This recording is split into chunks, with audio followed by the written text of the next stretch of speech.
We can start some. Yeah, just I'm.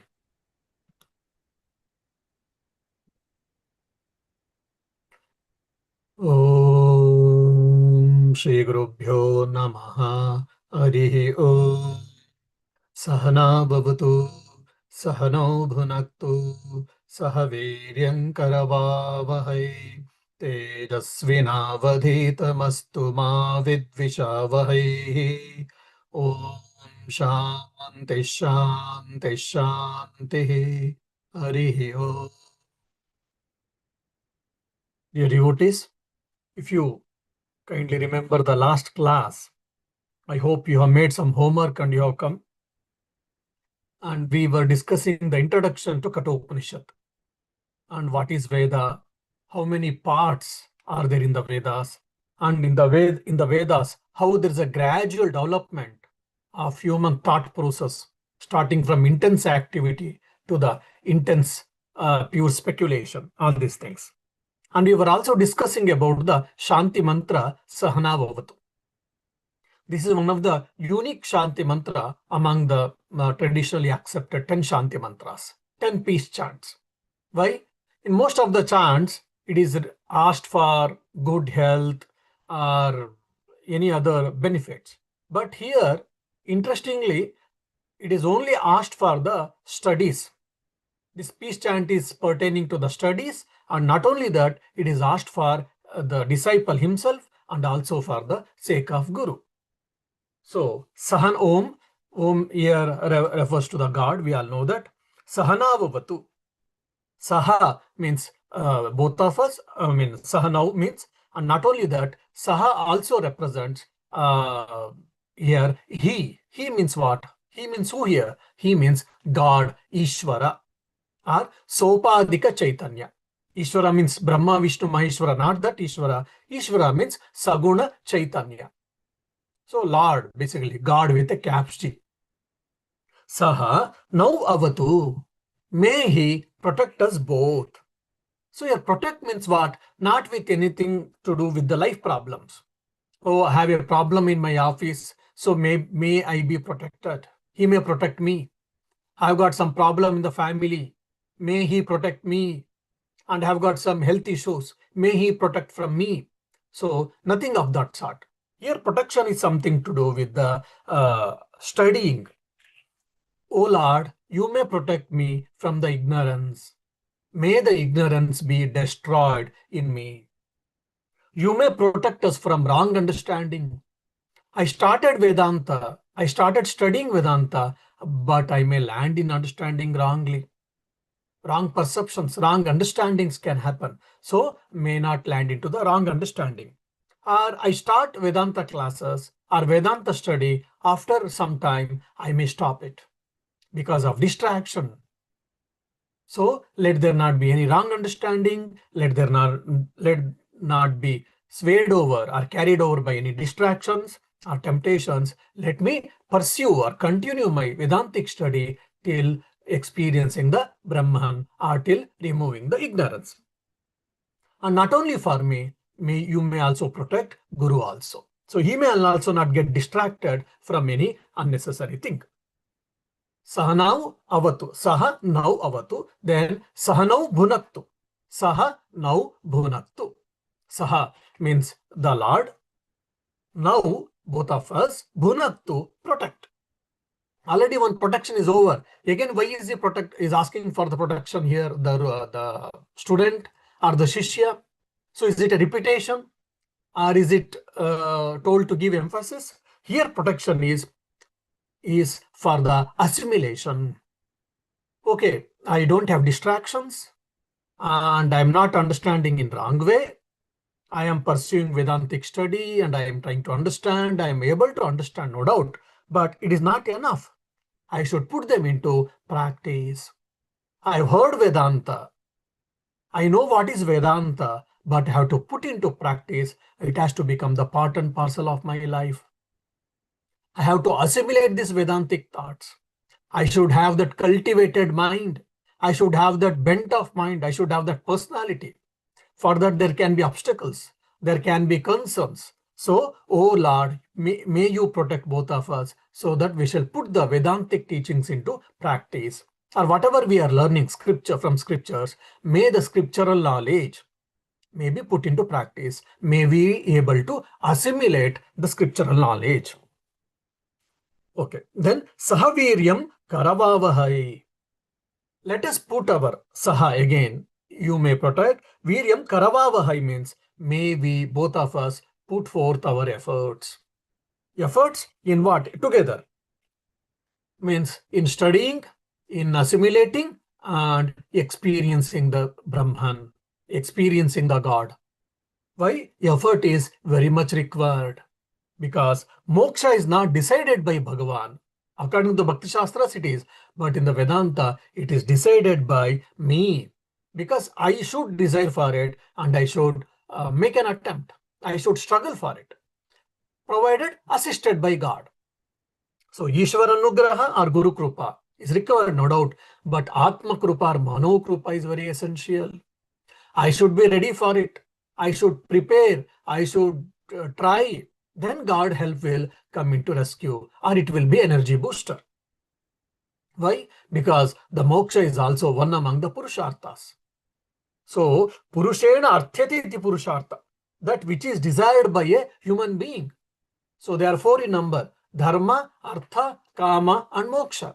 So, moksha should be desired by the human being, and not mere desire. And it should be practice. It should be there should be struggle. There should be an effort to achieve it, to attain it. So Sahaviryam Karavavahi is what our effort is to understand the scriptures, assimilating it means putting into practice, and may we desire for the mukti, and we should be able to it. So in that regard, may we put our efforts. Tejasvi now adhitamastu. Tejasvi now adhitamastu. When you split, Tejasvi now adhitamastu. Adhitamastu means after receiving the knowledge, one should be able to retain it. Last class, we remember little. This class we heard. Next class I went. Next week you attended again Kathopanishad class. First class, what did you hear? Something you remember. After 4 or 5 classes, what we remembered, what we heard in the first class, we might not remember. So similarly, earlier we had studied Mundaka Upanishad. What did we study? Swamiji, we did study something, I don't know, Kasminno Bhagavo Vignatam, Sarvam Vidam Vignatam Bhavati iti, something and all we were reading. Or Dakshinamurti Stotra, what did we study? It was on Dakshinamurti, it is written by Shankaracharya. I think some 8 or 10 verses are there, some Advaitic knowledge. Yeah, that way there was there, some Tattvamasi or something. Yeah, we vaguely remember. So at that given point of time, very well, I understood as if everything is clear, but now I'm not able to recall, means that knowledge has been lost. I may not be able to remember the every detail, but at least I should get the whole philosophy, overall meaning, overall philosophy of that work. That's what we mean, retaining it. Our understanding, our knowledge should be retained. In that regard, so Tejasvi now adhitamastu. Whatever we have studied, we should be able to retain. Grahana Samarthya and Dharana Samarthya, both put together is called Medha Shakti. So may our learning be bright in our mind and green in our memory. Ma vidvi shavahaihi. Let us not have any strain in our relationship. Let us not misunderstand each other. Let us not hate each other. Let us not have we may have difference of opinions. That's fine. We may not agree with everything, but we should not hate each other. Between Guru and Shishya, that is very, very important. That is what we mean. So with mutual respect and love, let us study. Let us begin our study. Let us try to complete the study without having any hate or aversion or misunderstandings. Okay. As you know, it is a Kataka Upanishad. It is the part of Kataka Shaka, Yajurveda. That's why it is called Katha Upanishad. That's one of the reason. And in the first Valli, if you remember, there are 2 chapters only. But in the first one chapter, one Adhyaya, there are 3 sub-chapters or 3 sections, 3 Vallis. So in the first Valli and in the second Valli, half of the second Valli, more or less, it is a story. So then we'll be going a bit fast. Then from the second Valli, 18th verse onwards, the real philosophy or philosophical discussion starts. Then we'll be going to bit deep. Okay, but in the story form, we can understand very few important concepts. Just keep it in a mind. Just don't get missed or carried over in the story alone. What is that? The first is the glory of Brahma Vidya. The glory of self-knowledge can be understood in this story. It is hidden actually. It is embedded. It is hidden, underlined. We have to understand. Second is necessity of Guru. Why do we need Guru is very beautifully explained here. Then qualities of the competent Guru also has been explained here. Not only qualities of competent Guru, qualities of competent student. When I say qualities of competent Guru, it's told, oh, my dear, we are spared. Only it is about Swamiji now or whoever is Guru. I am not Guru. I can be of my however I wish. If you think no, qualities of the right student, the best student also has been explained here. So why it has been explained here? So it is for us to keep the checklist. Whether these qualities is there with me. If there, fine. If not, I have to consciously develop. If not, I cannot understand and assimilate the Vedantic knowledge. Okay, and regarding this story, there's a beautiful story of Nachiketa. Most of you might know. The story is factual or fictional or it's a mixture of both. We do not know. Whether really there was a person by name Nachiketa, really all this thing happened, it is very difficult to say. There is no factual things. I mean, that's what the modern commentators, they say. But as per the story, we accept it. Whether a person by that name was there or not, but his nature and his faith, his, fearless personality is noteworthy and praiseworthy. That is an ideal for all of us to follow it. So we should try to focus on the philosophy and the lessons, not just mere story. Okay. So after giving this much introduction, let us go to the shloka of the Katha Upanishad. Ushanna vai vajashravasaha sarva veda samdado tasya nachiketa namaputra asam. Ushan. Ushan means desiring or desirous of. Hawaii. Once upon a time, long, long ago. This is a standard. Once upon a time, long, long ago, there was a king. The story, the style. Vajashravasa. Vajashravasa means son of Vajashrava. Vajashravasa is a proper noun. So is a person by name Vajashravasa. His father name is Vajashrava. Like this is a very unique way of addressing a person, which is in Sanskrit literature. I don't think we have got in anywhere else. For example, Dasharasya Putraha Puman Dasharathi. Rama is also called Dasharathi. Why? Because he is the son of Dasharatha. Or like in the Mahabharata, we say Kaunteya. Why? He is the son of Kunti. That's why he's called Kaunteya. So either generally it is taken by father, but sometimes it's also taken from the mother side also. And the very interesting here is Vaja means actually food. Shravaha means fame. So this Vajashravasa, Vajashrava or Vajashravasa, son and the father, both, they were very famous. They were famous for doing Annadanam. So Annadanam Paramdanam, Vidyadanam Atah Param. So giving food, donating the food is high charity, but donating the Vidya is the highest charity. So Annadana in India, it is very famous, and a lot of people, they spend their money and they feel blessed and all. So this Vajashrava or Vajashravasa, they were also known for their charity, especially for Annadanam. That's why they are called Vajashrava or Vajashravasa. And what is he doing? Okay, Ushanna vai Vajashravasa. Once upon a time or long, long ago, Vajashravasa desiring. What is desiring? Let us see. So desiring something, Sarva Veda Samdado. Sarva Veda Samdado means whatever he possessed, whatever wealth he has got, house, movable asset, immovable asset, gold, or cash, grains, vegetables, or animals, whatever is considered as wealth, everything he is giving away. Not because of mental imbalance, or not because of renunciation, rather because desiring something. What he was desiring? He was desiring to go to heaven. Swarga praptyartham. He wanted to go to attain. He wanted to go to heaven after the death. He wanted to attain heaven. That is the reason he was doing what you say.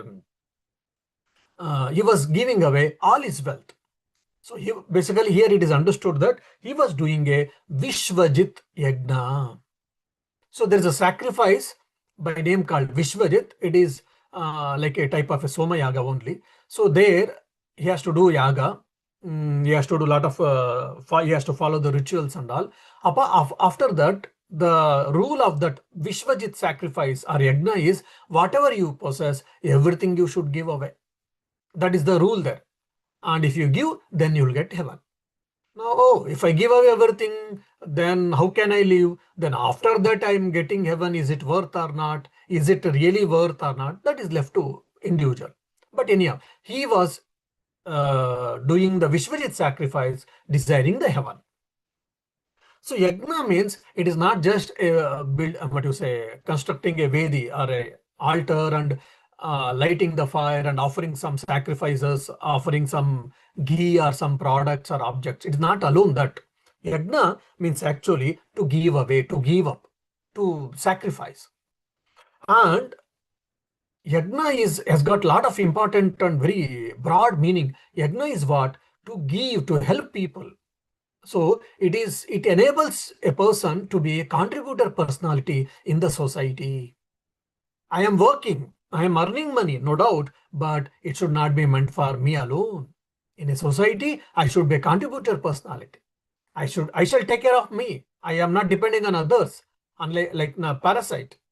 And not only taking care of me alone, I will take care of my family and parents, wife, children, all that fine. But not only that, some necessary people like maybe old people are deceased or orphans.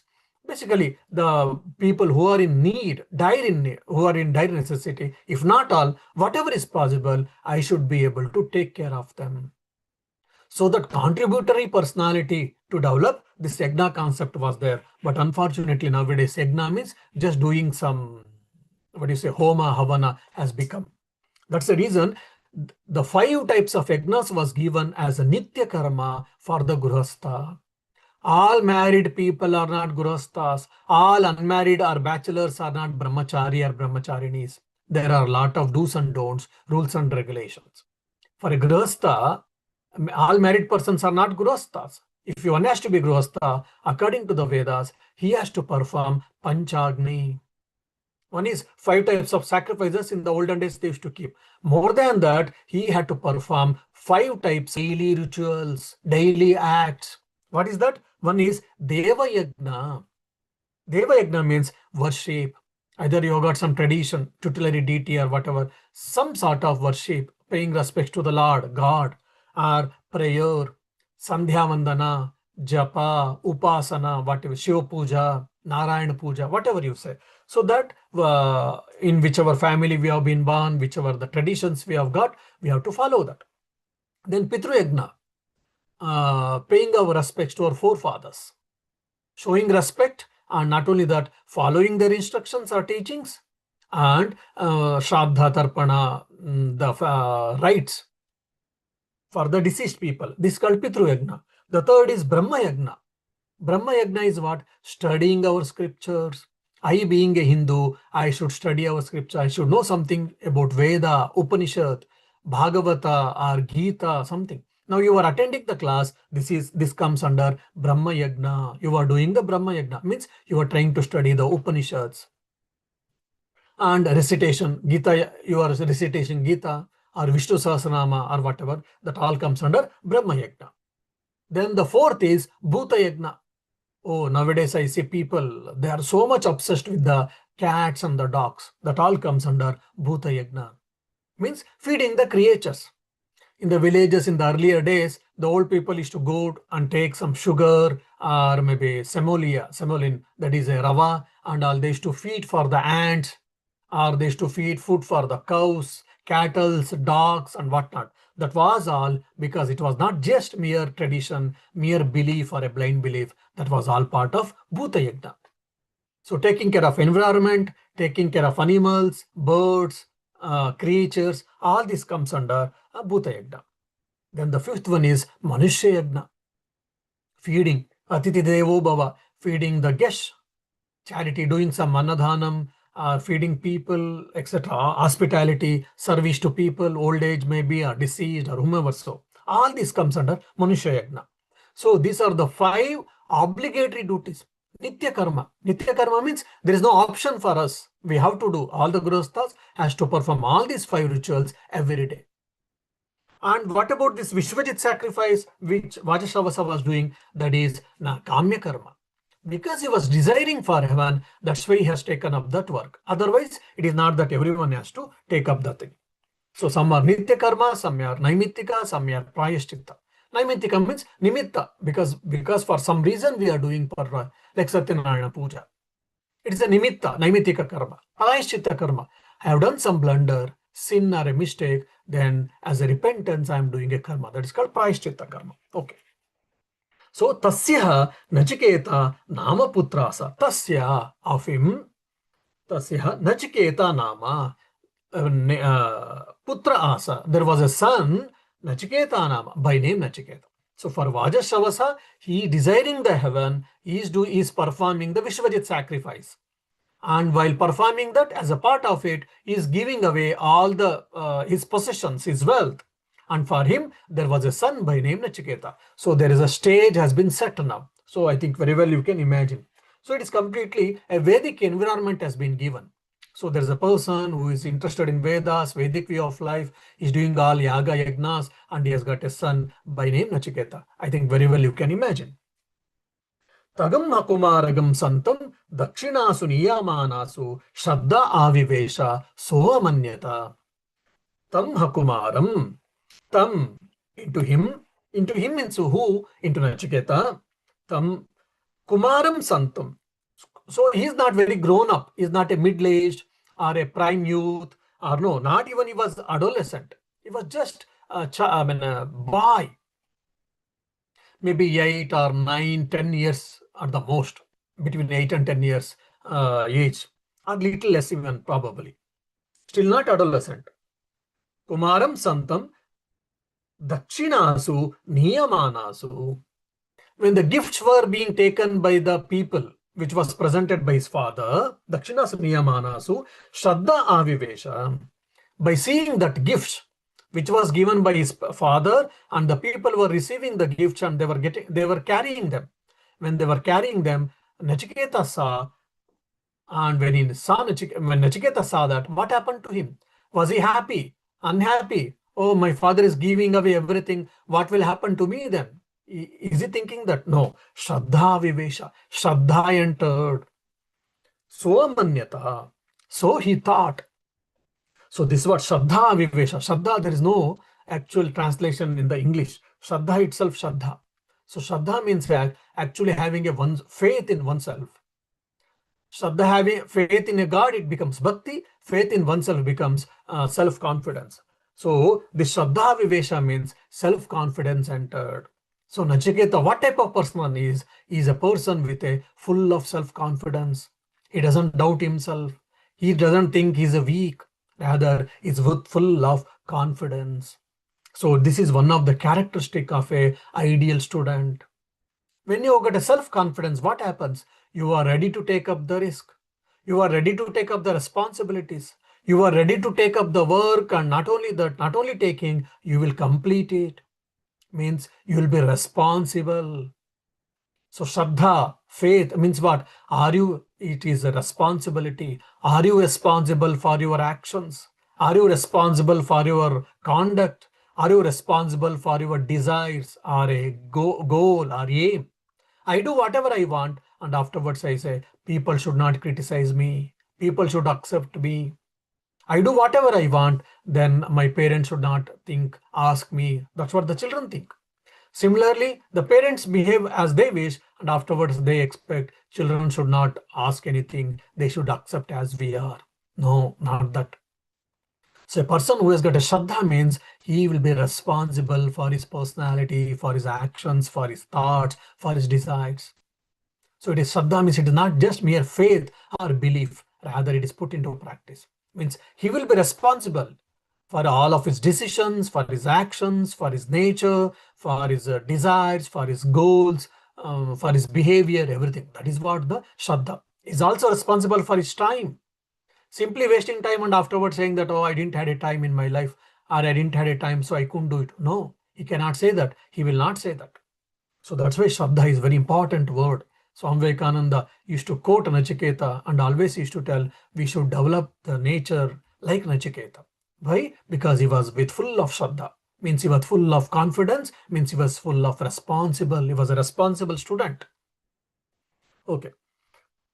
And now, very interestingly, uh, what type of presents has been given by his father, that is Vajashtavasa, has been explained in the third shloka. Let us see. So Shraddha means Astikya Buddhi, they say in Patanjali in Yoga Sutra. Astikya Buddhi means faith in the Supreme Being or faith in oneself or positive attitude. That is also important thing. Okay. Pitodaka Jagdatruna Dugda Doha Nirindriyaha Ananda Namate Lokan Tansa Gachyadita Dadat. Pitodaka. Pita Udaka. Udaka means water. Now cattle. So here they are giving the description of the cattle. Because in those days, cows or cattle are also considered as quite a good amount of wealth. Even now also, because if you got 10, 15 cattle, if they're milking cows, good amount of steady income we can expect. Because when we are growing some vegetables, fruits and all, based on the market value, we might get profit or loss. But with the milk, it is not so even today. Because there is a consistency in the rate and other things. So it is easy to expect and get income. So in those days, it is much more. So cattle are also considered as a good source of income and the wealth. Income in the sense as a wealth. So now he is describing, or the Rishi is describing about the cattle. What type of cattle they were carrying? Means they got them as presentation. So they are taking the cattle to their homes. Pitodaka, the cattle have consumed enough water. Means basically they have become old. Pitodaka. Jagdatruna. Jagdatruna means they have eaten enough grass and their digestion capacity has come down. When we become old, if not all, most of our cases, we will have a problem. I can't eat sweets. I can't eat fried food. I am not supposed to eat this. I'm not supposed to eat that because doctors have said there are some health issues or cholesterol problem, whatnot. So here Jagdatruna means what? The cattle have eaten enough grass and they don't have much to eat now. Means their digestion power has come down. Dugda Doha, Nirindriyaha, their sense organs, their senses have become weaker. They don't have much strength. They're old. Dugda Doha, they have given enough water, enough milk. They can't give any more milk. So they can't, give birth to the calves. They can't give any more milk. So they have become old and basically it is useless. Useless in the sense they can't be of much use. I mean, we should, in our Hindu custom, we all see the cows as a respect, with all respect and reverence, Gomata, fine. But they are not of much use, economically or commercially. Okay, so this type of cows has been seen by Nachiketa as a present given by his father to the people. Now, so Ananda Namate Lokan Sa Gacchati Tadadat. My father is giving such type of presents, such type of cows as present to the people. By this, Ananda Namate Lokan. Ananda means happy. Ananda means unhappy. That is misery. So if you add remove it becomes opposite meaning in the Sanskrit. Ananda, happy. We all know that. Ananda means not long oval, short oval. Ananda means what here? Unhappiness, misery. Means by such type of presents, my father forget about going to heaven. Instead of going to heaven, he may go to hell. Ananda namate loka. Means that is hell. Tan sa gacchati. He is giving such type of presents. Ta dadat. So whoever gives such type of presents, a person will go to the hell, not to the heaven. So my father also may be going to hell, not to the heaven. See, now he is thinking that my father, whatever is doing, it is not right thing. So he didn't go and scold his father. He didn't go and ask him father, demand, what are you doing? Is it not right and all? No. That's how many times we do with our parents. That is not our way. Even if there is a mistake from our parents, there is a way to talk with them. There is a way to ask them. There is a boundary for us. So that is the nature of a ideal person, cultured person, ideal student, ideal son or daughter, whomever, whatever. So he is not going and demanding to his father and is not abusing him. Is not putting his father's prestige in front of everyone as a down with in the name of freedom, in the name of rationality or whatever. Instead of that, he is thinking that my father, whatever he is doing, it is a wrong thing. By this, he will go to hell. What can I do? What should I do as a remedy measure? Is thinking. So here there are two types of what you say opinions. One is the modern commentators or the rational, the so-called rational way of thinking people. They say that the Vajasravas was giving only the useless things.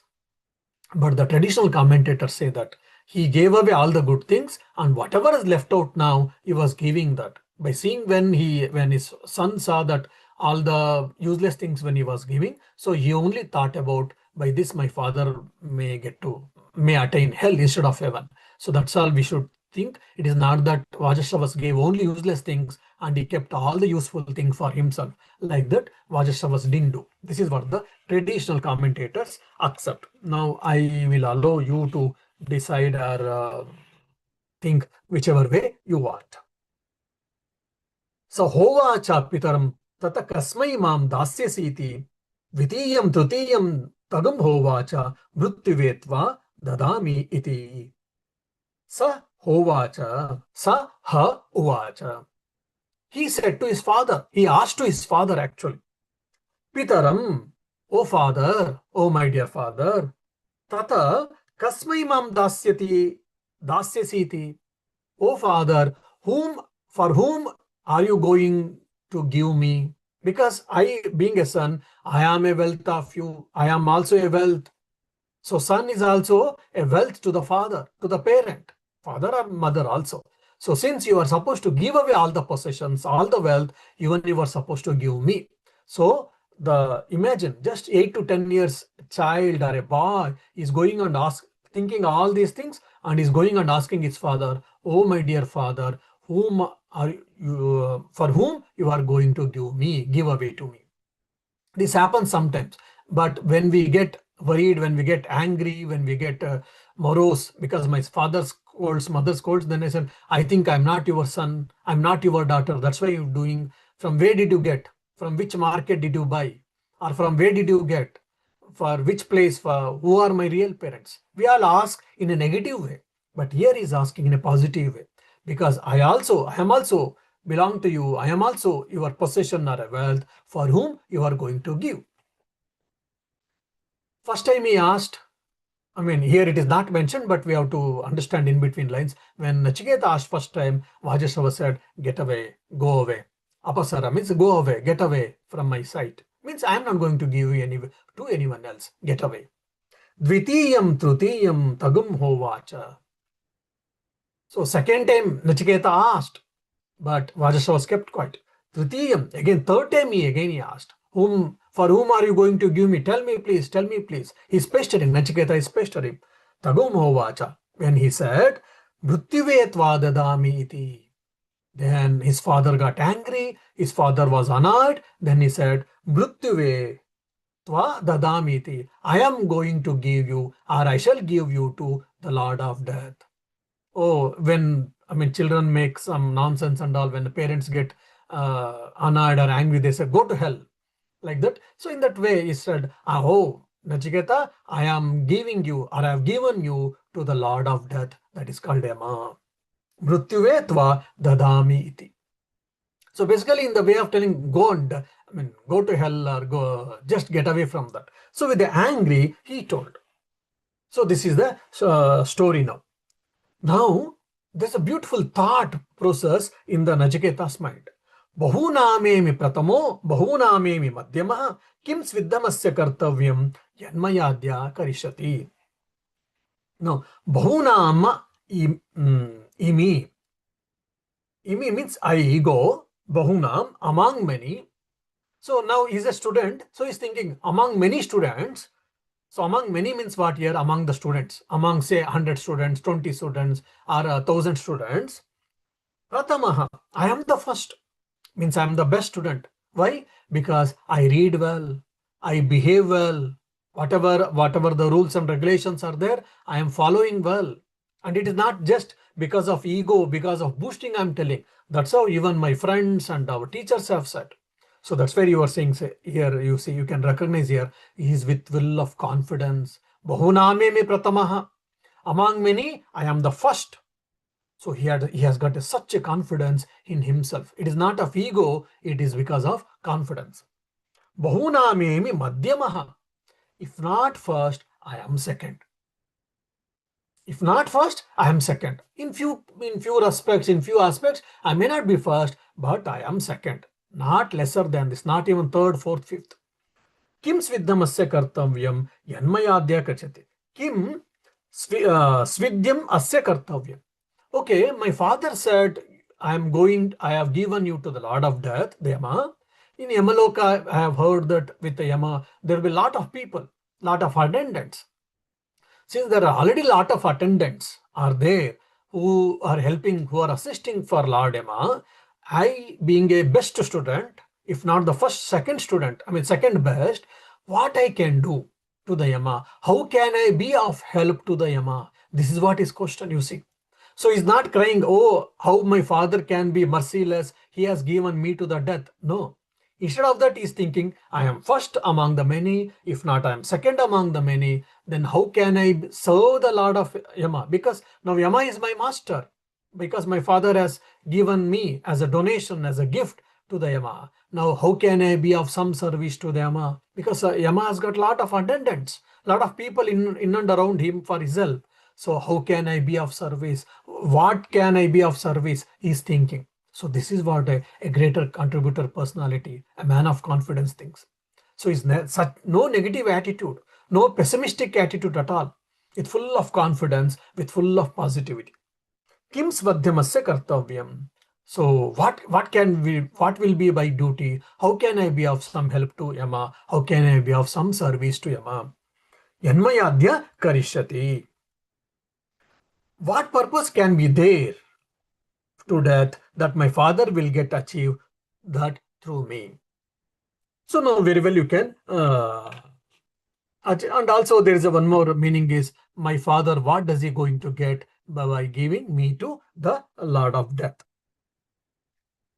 Okay, now here again one more thing you have to imagine. Now father told I will give you to Yama. I have given you to Yama. And Nachiketa is thinking, I'm the first among the many, if not second. How can I be of help to Yama? What help I can do it to Yama? Why did my father think like this? He's thinking, Nachiketa. At this given point of time, even Vajasravas, he got angry or annoyed. He lost his temper. He told that I am going to give you or I have given you to the death. He understood his mistake. He is feeling repentance. And he's telling that, oh, my dear, just because I was annoyed and angry, I told you, please don't take my words seriously. Just I told you, I expressed you with anger that I don't really mean it. So don't take it seriously. That is what the Vajashrava's statement. He has might have told. That's the reason now Nachiketa, he is giving this statement.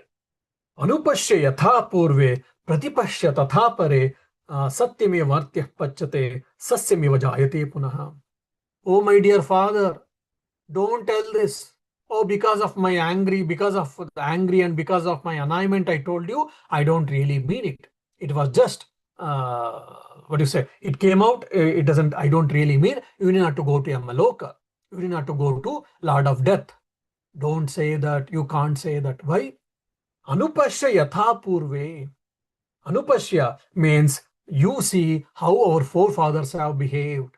If they give a word, if they give a promise to someone, they used to listen, they used to fulfill it. because there is some problem, there is some challenge, there are difficulties, they never get back from their words. They never went back from their words. They never broke their promises. That is the lineage our forefathers have done. And all the great people in our country, in our culture, they have done. We have to follow. Anupashya yatha purve. How our people, forefathers or our seniors in the society, in the family, how they have behaved. Just look at them. How they gave their words. They gave their words. They gave their life to maintain their words. Now you can imagine Shibi Chakravarti. Shibi Chakravarti because gave a shelter to a bird, which was a pigeon. Then the eagle or the vulture came and said, look, you gave a shelter to the pigeon, fine, and you have done your Swadharma. But God has created a thing, or God has created me by eating the animals, by eating the birds only I can sustain.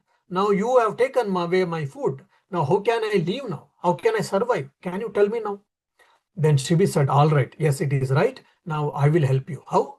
I'm not going to give the pigeon because I have given the promise to take care of the pigeon. So we shall weigh the pigeon, and how much ever it weighs, so much flesh I shall give from my body, so that you are taken care and my words are also be taken care. And their ministers and others, they pursue, but Shibi doesn't listen, and pigeon is being weighed, and so much flesh was Shibi was started cutting from his thighs. Then the pigeon also got into the real form, and vulture or the eagle also came into the form. The eagle was also a lord of death, Yama himself. They were testing the Shibi Chakravarti. They blessed and they left. So same thing we can see in the Dasharatha's life also. Dasharatha, to fulfill his promise, whether he was willingly or unwilling, he had to agree, and Rama had to go to forest.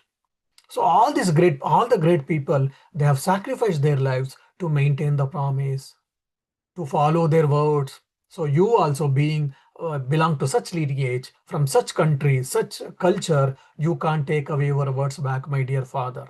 Whether you told willingly or unwillingly, whether you told with a disturbed mind or a calm mind, whether you meant it really or because of annoyment you told, whatever it may be, but you can't go away from your words. You can't take your words back. So, anupashya yata purve pratipashya tatha pare. So, as our forefathers have done, similarly, you should also conduct. Your conduct also should be along with them. Why? Sasyamiva martyah pachyate, sasyamiva jayate punha. So plants, they grow and they die. So even this body comes and goes. It is a fishy existence. It is a mundane existence. Few days only this body lives. Then why are you getting obsessed? If I go to Yamaloka, what happens? I am dead. That means I'm dead means what? I am leaving, I'm giving away this physical body, and with the subtle body, I am traveling to Yamaloka. So don't ask me, or don't tell now, my dear students, that the soul travels to Yamaloka. Soul never travels. Only Sukshma Sharira, subtle body or prana, along with prana travels. Because Atma cannot travel. Atma is omnipresent. Atman or Brahman is everywhere. So there is no question of traveling. Only our Sukshma Sharira travels. So sasyamiva martyaha. Just like the plant grows and dies, pachyate, sasyamiva jayate punha. Again it grows. Means once plant dies, again it grows, again it dies, again it grows. Similarly, we are taking body and we are living and dying. Again we are living and dying. So this is a mundane existence, fishy existence. So similarly, if I just take back my words, then just like a plants, they've got fishy existence, even I will also have fishy existence. That doesn't befit. So that means what? We are supposed to follow our words. We are supposed to maintain our words. And that is what our forefathers have done, my dear father Vajasravas. So you are also supposed to maintain your promise. You cannot now get back or come and take back your words. That you need not to go to Yamaloka or to the Yama. I will be going to Yama, and I shall try my best to serve him, so that you will get at least heaven. Why? Because I am also your property, your health. I am the best student, and you have given the best wealth to the Yama. By that you will get some punya. Because of that, you may go to heaven. If not, your going to hell will be prevented as a being a son. As being a son, this is my duty towards my father. See what a conscience and what a thinking. How 8 or 10 years boy, what a beautiful thinking he has got. So this is what our Vedic culture, our real Hindu culture, how one should behave with parent, how one should interact with the father, brother, sister. We have got rules and regulations. We have got a framework. In the name of freedom, we can't behave foolishly. We can't act as we like. We can't work as we know. We have got our rules and regulations. These are all meant to curb our, what do you say, maintain the humanity, or rather the instinctiveness, or the unnecessary things, or the to curb our restlessness of the mind, desires, and other things. So this is what the human being or human act. Otherwise, it will be like a human body with a animalness. So all these rules and regulations are meant to be civilized, cultured, refined. So now what will his father will tell and what the Nachiketa is going to do, let us try to discuss in the next class. Om Shanti Shanti Shanti Hari Om Tat Sat Sri Ramakrishna Arpanamastu. I think first time in this so many years, at least so many shlokas we could do. I mean, at least 6 shlokas we did in one class. Yeah, any questions? If anyone of you there?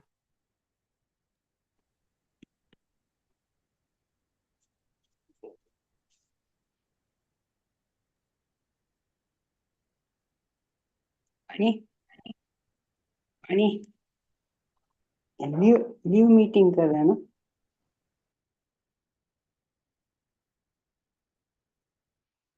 Okay, I suppose no question. It is just a story. Yeah, I understand.